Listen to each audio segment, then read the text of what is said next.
La cucaracha, la cucaracha. Ah, da da da da da da. I don't know the rest of the words, but you can only anticipate the reason I'm doing that is because I have a Hispanic and Latino infused recipe for you called Carnitas. And the Carnitas is a beautiful roasted pork shoulder that you can serve in tortillas, in wraps, all sorts of things. But because we're cooking Paleo, I got an idea for you.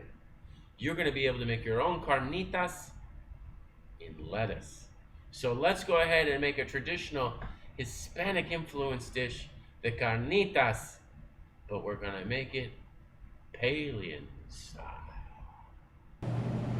Hello, ladies and gentlemen, and thank you so much for joining us. I'm really excited about this episode here for our Paleo recipe, folks, because I'm going to tell you right now, this is one of my favorite recipes. This, my friends, is 1.5 pounds of a pork shoulder.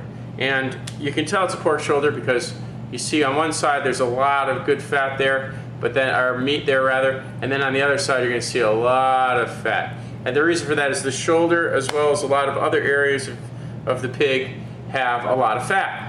Now, one thing that I want to be clear on is the reason why I'm telling you to use shoulder meat is because shoulder meat will render through the fat. And that's very important, very similar to the way ribs cook. And this is a really great recipe because I'm going to show you how they make this specific dish in South America called carnitas.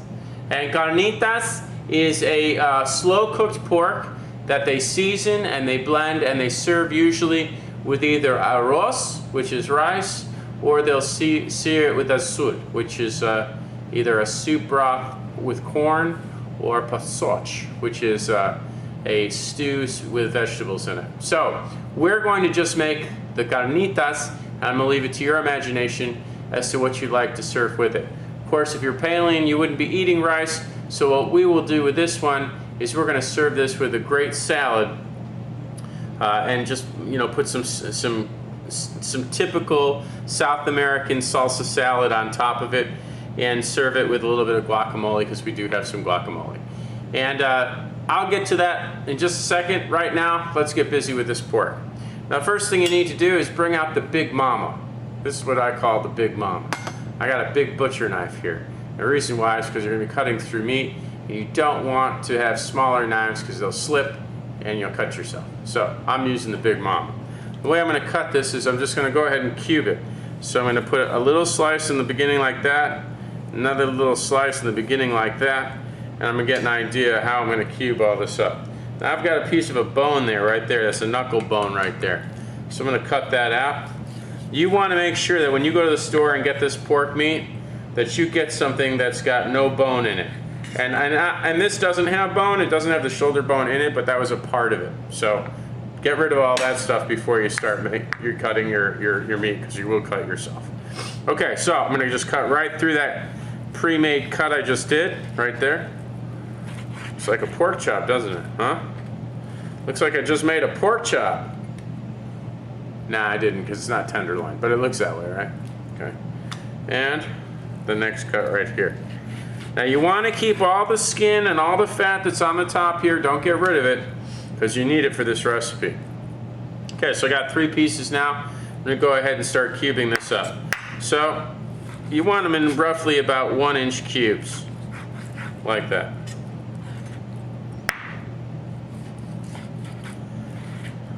Okay, then cut again along the sides. And really that's what you want. You want something like that.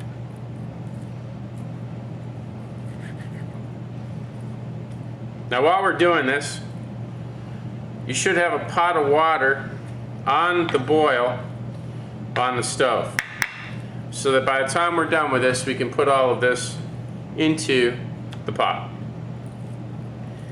And again, this looks almost meaningless because of all the fat and cartilage there. Keep it. It's part of the recipe. Don't get freaked out. You're not going to really eat it. Okay? You want some of this meat to just be completely encased in the fat.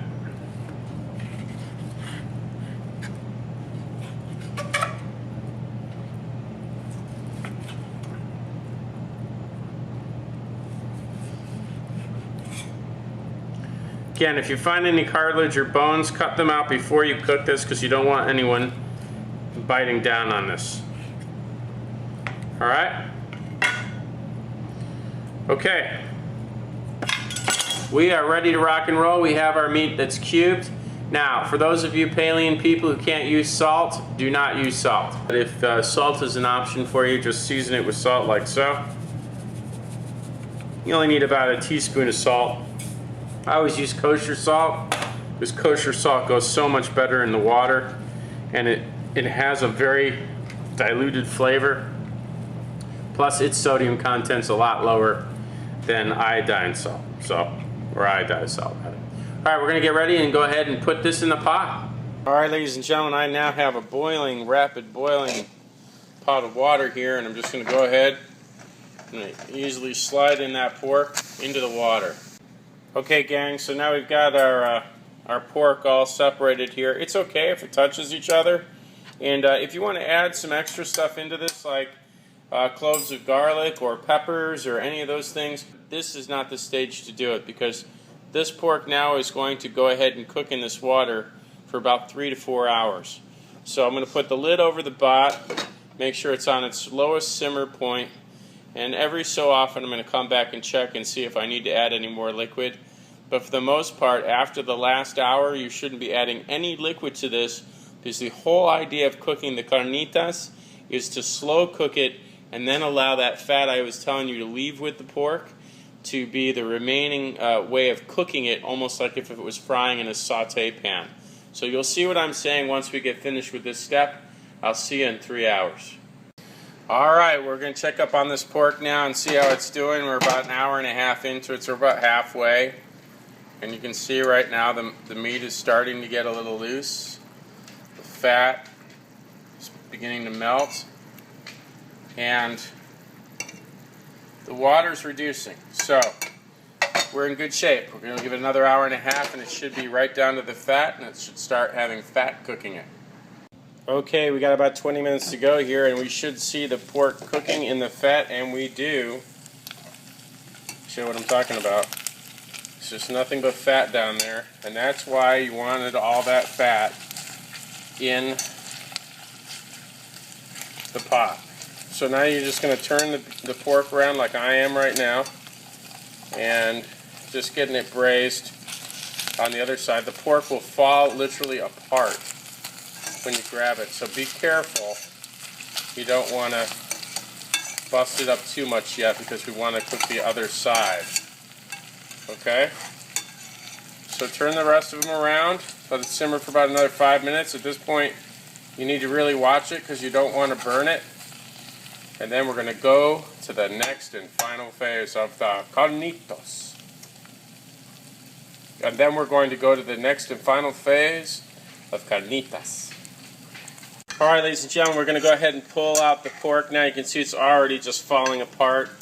We're just going to pull this all out and plate it up. Try and keep the chunks intact. I know it'll be difficult, but try to keep the chunks intact, because that's the whole purpose of how we cooked this pork, this luscious, beautiful meat. You can see almost all the grease is gone now, and that's because it's been used to saute the pork, or rather braise the pork, and put us through that process. Okay, you want to get every last bit out of there. Oh, that's marvelous. Okay, let's get ready to plate it.